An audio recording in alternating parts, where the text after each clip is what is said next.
Welcome everybody to the first Gary Neville podcast of 2026, and it comes actually at the end of what has been a very newsworthy first weekend of 2026 in the Premier League. We're at the Etihad Stadium where Manchester City have had the maximum points they really needed, Gary, snatched away from them right at the very end.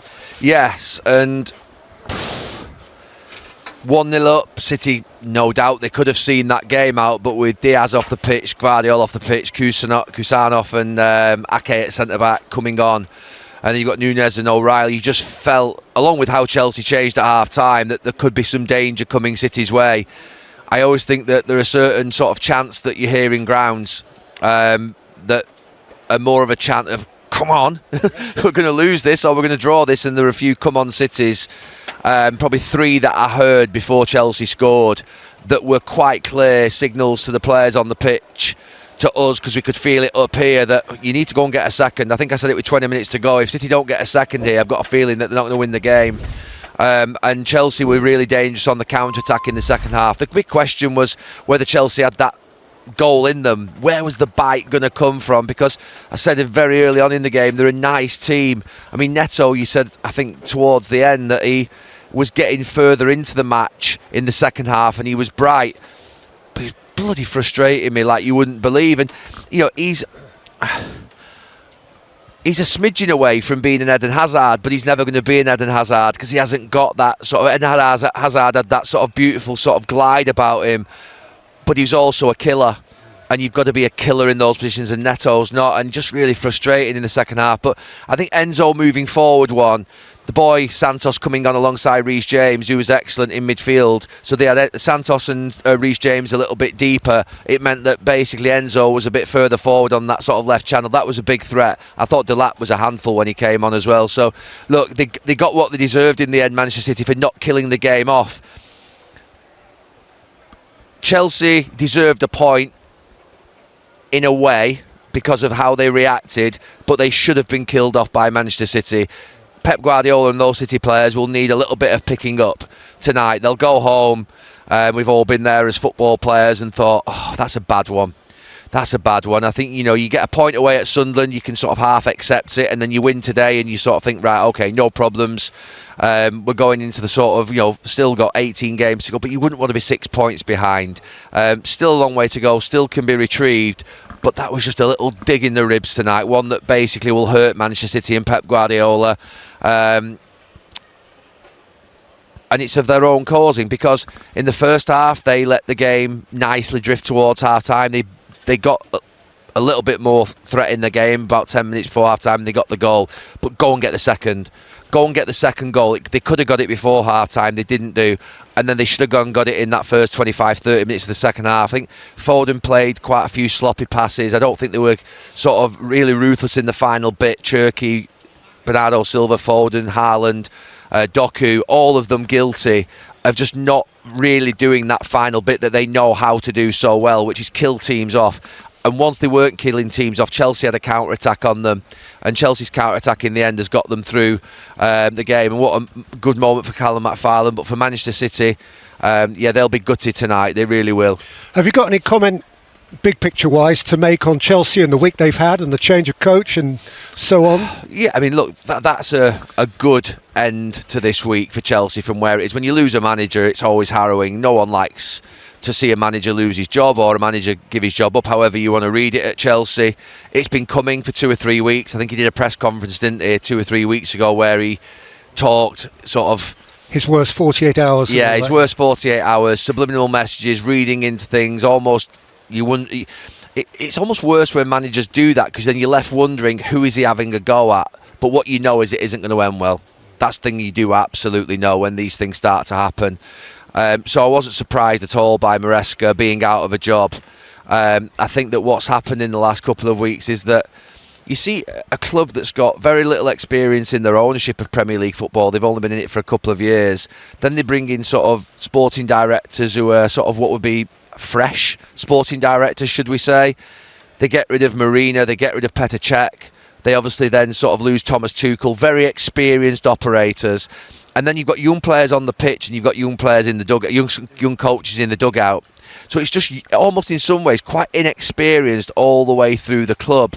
And with that, you get inconsistency, and you get things like you see from Chelsea, where they can be really sensational in parts of matches, and you think, I really like them. Such a nice team to watch. But then you think, where is that fierceness, that ruthlessness, that spine, that physicality, that mental strength that's going to get this club from being a really talented club that spent a lot of money into a club that's going to win things?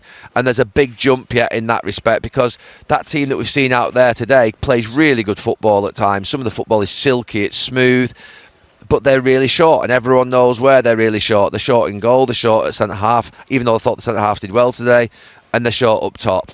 But they're going to be like this for a bit. I think the policy of signing young players is fine. You know, who wouldn't want to see young players signed by a football club that have got, you know, many years in front of them and loads of potential? But you do need to have some experience, and that team needs 3 30-year-olds who've been around the block and know how to win as a minimum. You know, your squad really should be made up of 5 or 6 30-year-olds, 5 or 6 probably under 23s, and then 12 in the middle between 23 and sort of 29, 30 that are your real core.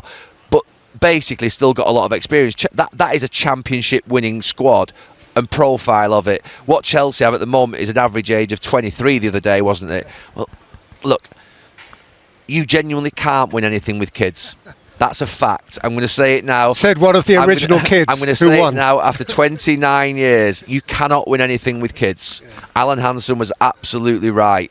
You need experienced players in your spine, and then you might be able to put some kids alongside it. So for me, I think they need some experience in and around the club. If you've got young players out on the pitch, I also think you need an experienced manager so they can look up to them, a bit of grey hair. And it looks like they're going to appoint another young manager again. And I just think young players, young manager, young players need senior sort of authority and experience around them and guidance to know how to win. Because this Chelsea team, they're still getting into the Champions League, they're still winning trophies, they're still doing well. But with the money that's been spent, there's an expectation from the owners, I think, that they're going to win the Premier League and they're going to win big trophies quite often. They're not going to do that until they get some more experience. So, look, it is where it is. They've got some real talent in the squad. There is that, of no doubt. But there's a long way to go before we can say that they're going to be challenging for the title, which is where I always rate Chelsea. You know, I played against some of the greatest Chelsea teams that won titles, and that's the benchmark that's been set. That's where Chelsea are. And for City today, yeah, a bit, you know, I'd love to know what Pep Guardiola's saying to them right now. Probably picking them up, because I mean, a few of them actually fell on the floor at the end, weren't they, in that far corner, which is unusual for a group of experienced players that have been around the block and won leagues. But there's a couple of them fell to the ground because they thought they knew that was a bad one. But yeah, I'm sure they'll come back. It's been a hefty period over Christmas, and but it's a boost for Arsenal that today.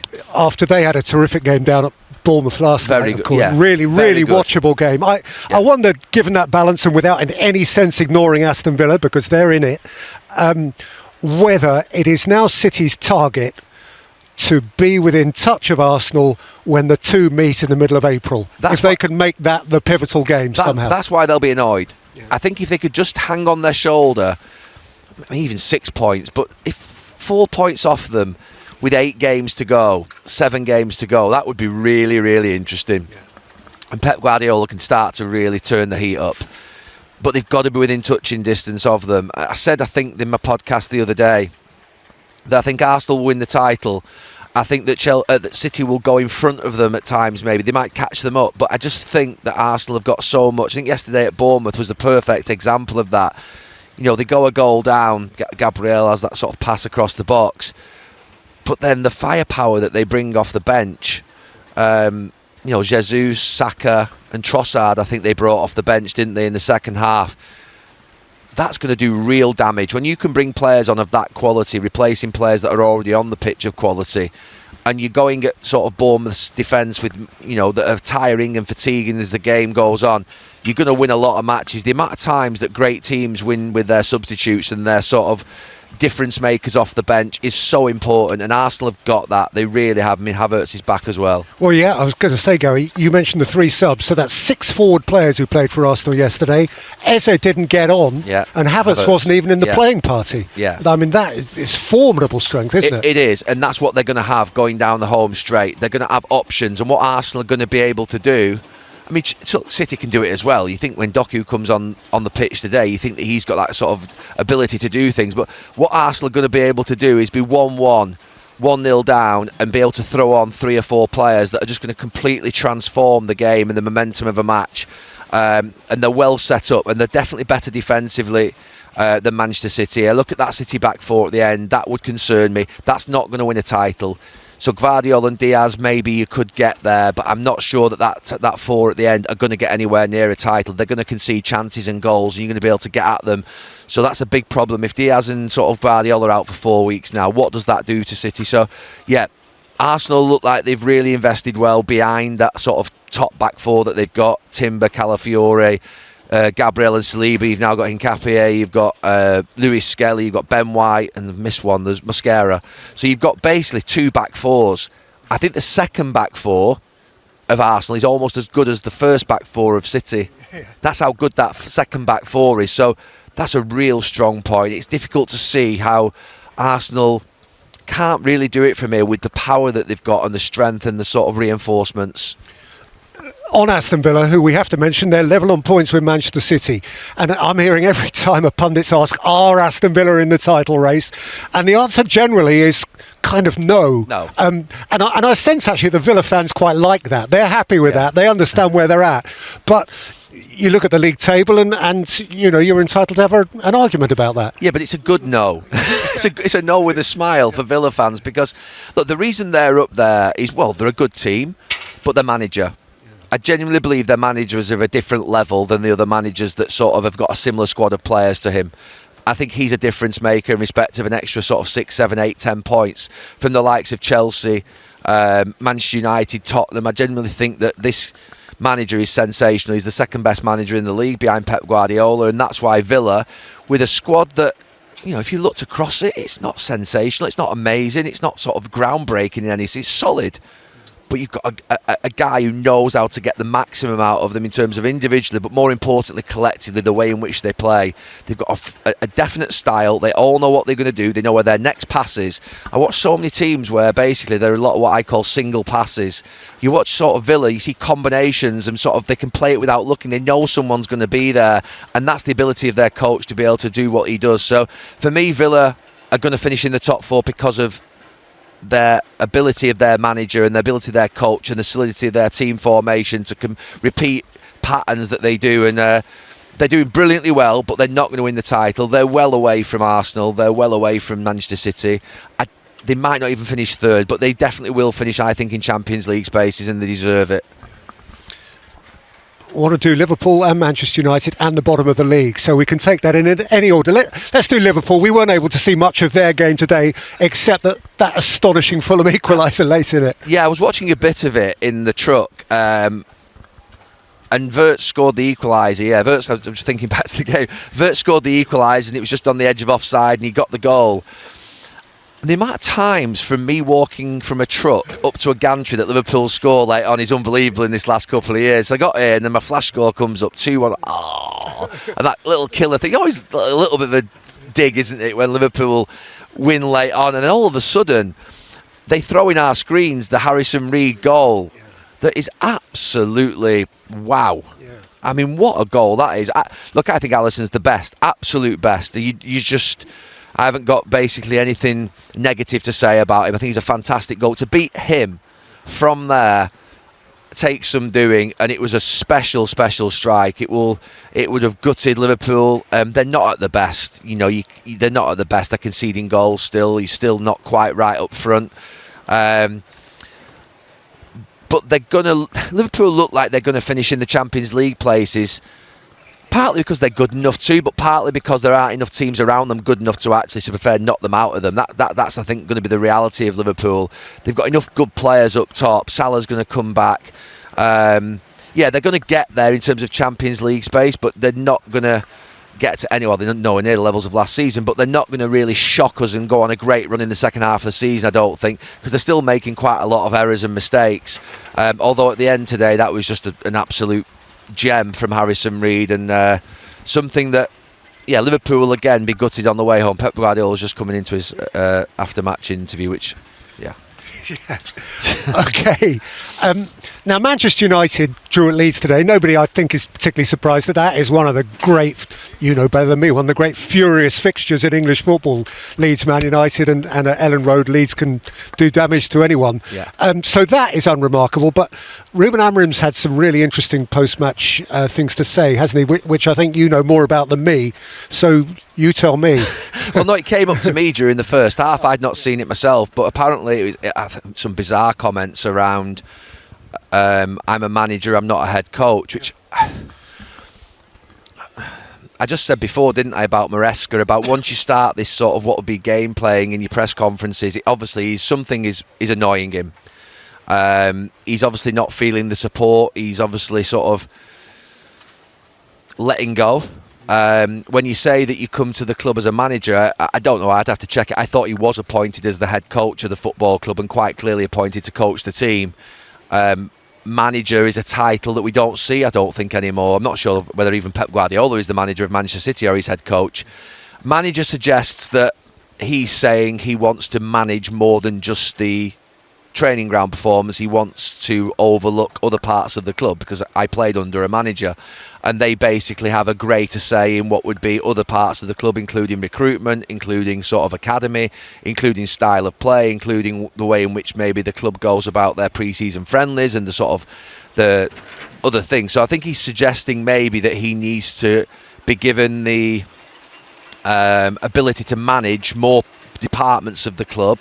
Because I think there was part of his quote, and I've not seen the press conference at all, so I'm talking here just from seeing them sent through to me by the Sky producer, about basically other people having to do their jobs in their departments, which again seems that he's not happy with something. So something's happened there in the last week with the quotes that are coming out that mean that Ruben Amorim is now starting to unleash a little bit, and as Maresca did, that I've had the worst 48 hours. It's not quite that, but it's something similar in a way which it's not explicit what he means, but everyone's having to read it, between the lines what he means, which looks to me like he's not happy with something within the hierarchy. That's the sort of thing that basically is coming out of it. He's mentioned my name in there as well, apparently. I think that's one of the sort of things that managers tend to do towards difficult periods. They tend to sort of have a go at pundits. No problem with that whatsoever. I've had to been quite supportive in the last few weeks of Manchester United's performances against Bournemouth and against Aston Villa and against Newcastle. Thought they were very good. I couldn't be supportive after the game the other night against Wolves, if that's what Ruben Amorim was referring to. It wasn't right the other night against Wolves, and you have to say that as well. It wasn't right when we played against Everton with 10 men and we kept 3 players at the back. So I am going to call out when I see things that aren't right, because that's my job. But that aside, I think the bigger problem isn't what he said necessarily about me. In fact, it isn't a problem at all. It's more the problem of what he's saying and what he's insinuating is happening behind the scenes. Maybe around the transfer window in January. Maybe he felt that the club would support in January. But I must admit, I was surprised that Manchester United spent that much money in the summer, because when they got knocked out of the Europa League, I mean, everyone knew that Manchester United's financial situation, you just have to look at the numbers. You don't have to base it. This is not guessing. Just go and look at the sort of accounts. They haven't got any money. It's a staggering thing to say, but after 10 to 12 years of mismanagement, of really shocking recruitment, of wastage, of lack of investment in the stadium, of all these things that have come to a fore in the last couple of years, means that Manchester United are currently tight on cash. One of the biggest football clubs in the world. They found, was it 150 or 180 million in the summer? Something like that. On 3 players. They signed Sesko, Mbeumo and Cunha, which obviously was massive investment, and everyone was like, where did that money come from all of a sudden? And so I'm not surprised that there isn't any further money, to be fair, in January. But he obviously wants players, Ruben Amorim. He probably wants a midfield player. He probably wants another wing back. If he's going to cement that 3-4-3 system, it's clear he needs another wing back who can play in those wide areas. It's a unique position that isn't sort of, if you like, a specialist by many. And Manchester United do need a central midfield player of force, of power, of presence. They needed that in the summer, but they chose to go and strengthen up top. So maybe he's been told in the last week or two that he's not getting any players. I don't know. I genuinely don't know what the situation is, but it's not going to go away. And when these press conferences of this ilk start, it's never usually good. it does. You mentioned Maresca and perhaps the parallels. Don't know enough about it to know how far those parallels go, but it does speak to the key relationships within a football club, doesn't it? Which seem to me to be more complex these days, where there are directors of football and the boss isn't necessarily the ultimate boss. In your day, when Fergie, in the nicest possible way, was a kind of benign dictator, what he said in any department went. He didn't really have to concern himself with those relationships. It was a kind of simpler dynamic, wasn't it? Yeah, because he came in the 80s and he controlled the recruitment, he controlled the style of play, he controlled the academy, he controlled the coaches through the system, he controlled who was in the medical department. It was his team. That's obviously not the modern way. No one's expecting any club to run like that. I think my sort of more recent lived experiences of the challenges of sort of being in a football club come from really with Salford for me. I've sacked managers too early. I've openly talked about getting it completely wrong with sacking managers. Completely wrong sometimes by having too much conversation with the manager and sometimes having not enough conversation with the manager.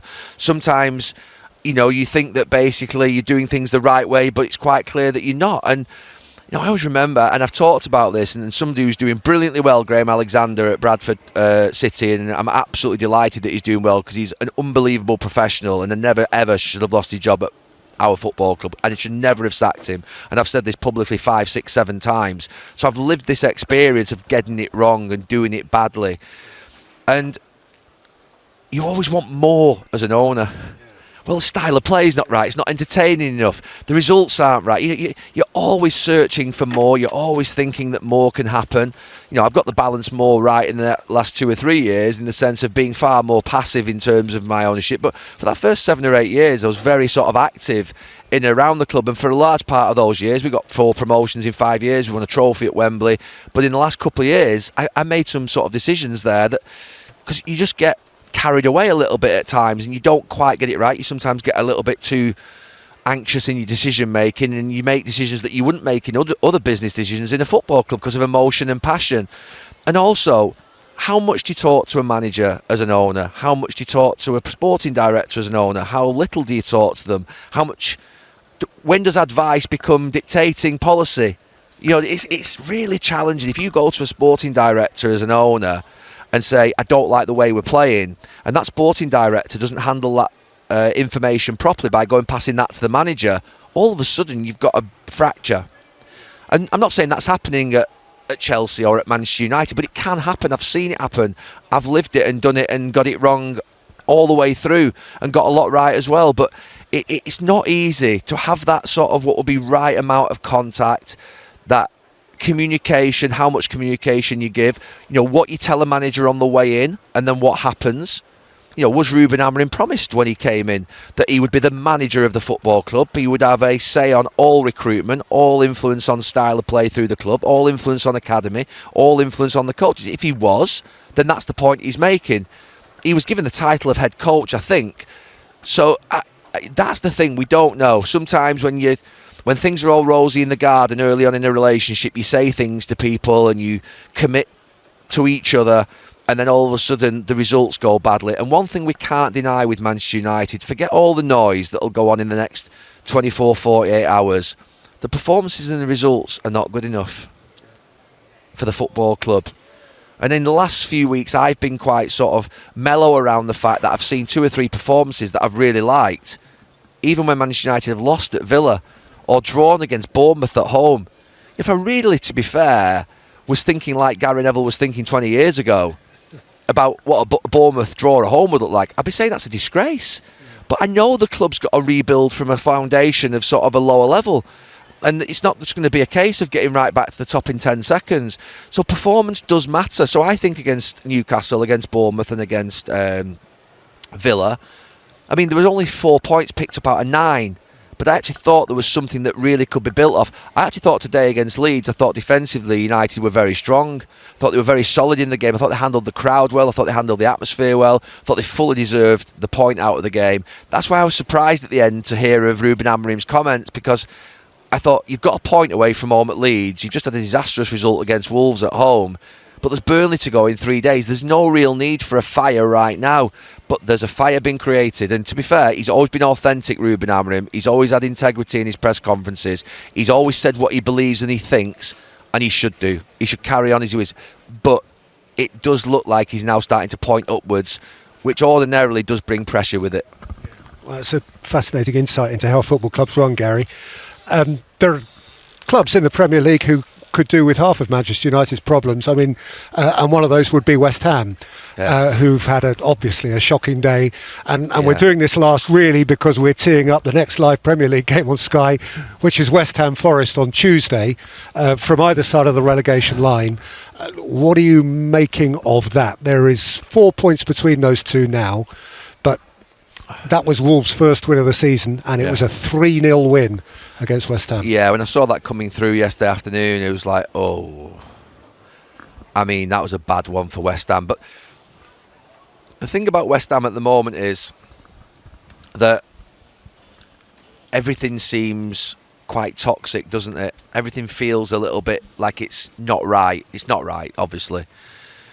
So it's a huge game. I mean, what a club West Ham is. A massive club. They've been down before, and they'll go down again. And it may be this season. But Tuesday can have a big influence on that. They can drag, Nottingham Forest back down. Their Leeds at the moment look really strong. They look like they're going to pick up points by the way in which they're playing, their sort of togetherness, their physicality. But you're going to have to drag a couple down with you if you are West Ham. You have to pull a couple back. And what you can't do is become cut adrift. Wolves, Burnley, you feel like they're going to really struggle to get out of it. They've no chance. But West Ham, you do feel, could do some business in January. They've got a manager who I think has done this before. So can they pull Nottingham Forest back? Can they somehow reel someone else in? But Tuesday's the start of that. And it's at West Ham as well, isn't it? It is, I imagine the atmosphere there on Tuesday. I mean, I just think that West Ham, for me, when I go there, I think it can be... I'm probably thinking more Upton Park here than probably where they're playing now, but I'm thinking they can be the most hostile crowd, one of the most hostile crowds, to being one of the most difficult crowds for their own fans to play in front of if it's not right. That they can turn, and rightly they should turn. So, yeah, that's going to be really, really difficult. One that, to be fair, I will watch on Tuesday before I head over to Burnley on Wednesday, and then Arsenal on... Thursday night, yeah. Which kind of ends this great, seemingly endless run of games over Christmas. It's a great game to climax with, briefly and finally. Yeah, and I think that what Christmas can sometimes do, and we found that at times when we were playing, you're 2 points off the top of the league, which Manchester City were, and you can still be playing quite well, but end up 6 points off the league. Off the top of the league, in a period where 4 days you've just drawn 2 games and boom, it's gone. And I say gone. It's the lead is sort of, if you like, grown, or it's evaporated, or whatever it is that you do. And that's Christmas. This is a real important time of the season. Once you get into that December, January, February, you're into that winter slog where you'll find out a lot about teams, and there's a lot of points to play for. Who did City play, by the way? They play Brighton, did someone say? Or? Yes, Brighton on Wednesday. Away. Home. At home here. Yeah. So look, they've got a good chance on Wednesday. Not right in Brighton up, but they've got a good chance on Wednesday to sort of get 3 points on the board, and then maybe they can sort of see that gap shrink to 3, which they would if they win. And then maybe Liverpool have got something in them. Liverpool are a team that can go to Arsenal. They can do something.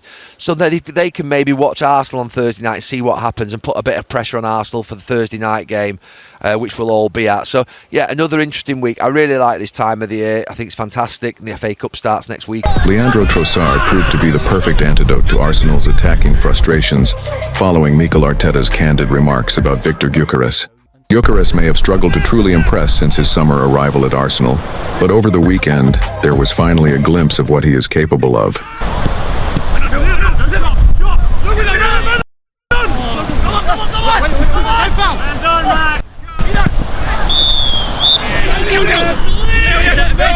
More importantly, Trossard showed exactly why he could be the key to unlocking the Swedish striker's full potential during Arsenal's hard-fought 2-1 victory over Wolves at the Emirates Stadium.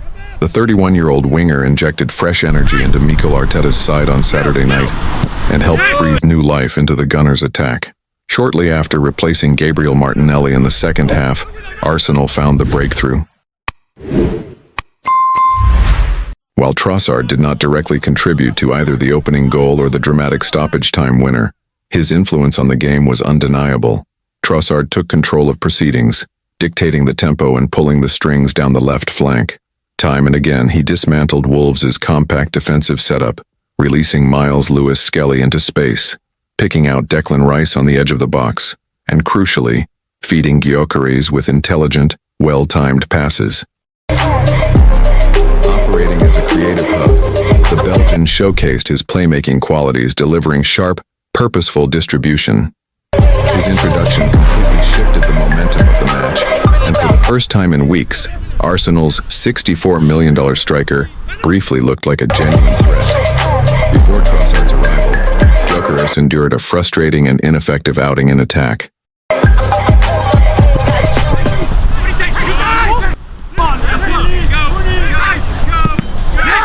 In fact, the Belgian was the only player to carve out a clear-cut opportunity for the 27-year-old forward, slipping a simple yet incisive ball in behind the Wolves' backline. Gyökeres controlled the pass, beat his defender, and aimed for the far post. Wolves goalkeeper Sam Johnstone was beaten, but the Swedish striker saw his effort agonizingly drift just wide.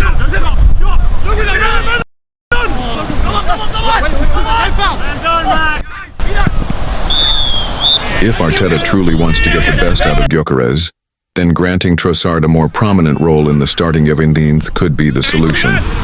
Speaking to TNT Sports after the win, the Arsenal manager openly addressed the challenges facing his marquee signing. "It's a collaboration between the two," Arteta explained. "He was in some really good positions, but the ball didn't arrive quickly enough, accurately enough, or with the precision a number 9 needs to score."